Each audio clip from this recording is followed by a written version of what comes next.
Hello everyone, मेरा नाम प्रज्ञा है और मैं बिहार डिस्ट्रिक्ट की रहने वाली हूँ। आप सभी को गणतंत्र दिवस की ढेर सारी शुभकामनाएं। आज ये 26 जनवरी है, जिन्हें हम गणतंत्र दिवस के रूप में मनाते हैं। गणतंत्र दिवस हम सब जानते हैं कि गणतंत्र दिवस के दिन ही भारत का संविधान लागू हुआ था। पर क्या हम जानते हैं कि भारत के संविधान को बनाने में कितने दिन लगे हैं? भारत के संविधान को बनाने में किन किन लोगों का योगदान रहा है? तो आज इन्हीं सब बातों के बारे में मैं आपसे कहूँगी।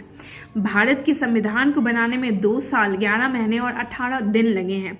भारत के संविधान ही एक ऐसा संविधान है जो विश्व का पहला लिखित संविधान है। भारत का संविधान ही एक ऐसा संविधान है जो पूरे विश्व के सबसे लंबे संविधान में से एक है। भारत के संविधान में 395 अनुच्छेद, 22 भाग और 12 सूचियां हैं। भारत का ही एक ऐसा संविधान है जिसमें हर प्रकार की बातों को उनमें रखा गया है।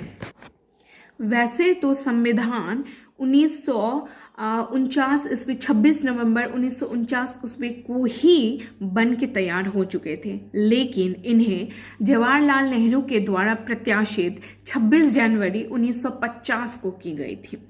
हमारे देश के संविधान को बनाने में 166 दिन लगे थे।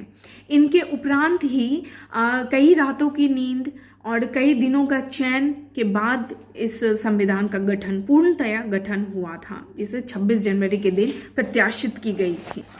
वैसे तो संविधान को बनाने में कई लोगों का हाथ रहा, पर कुछ चुनिंदा महत्वपूर्ण इंसानों के द्वारा ही इस संविधान को सफल बनाया जा सका, जिसमें V.R. अम्बेडकर, डॉक्टर राजेंद्र प्रसाद, जवाहरलाल नेहरू जैसे महान पुरुष के द्वारा ही हमारे देश का संविधान एक लिखित संविधान के रूप में हम प्रत्याशित हो पाया है।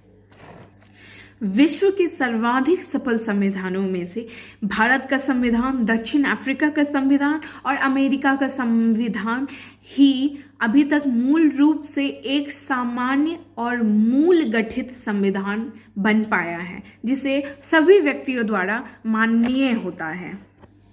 20वीं शताब्दी की सुंदर रचनाओं में से एक रचना हमारे भारतीय संविधान का भी रहा है। इसीलिए संविधान अति महत्वपूर्ण है। अगर संविधान हमारे देश में ना होता तो यहाँ के लोगों का कोई अस्तित्व इस देश के प्रति नहीं रह जाता। इस देश में उसका अस्तित्व हमारे संविधान के मौलिक अधिकारों के द्वारा ही प्राप्त होते हैं। इन अधिकारों को माननीय बनाते हैं हम जैसे लोग। कई तथ्य में हमारा संविधान माननीय है, बट कई तथ्यों में इसे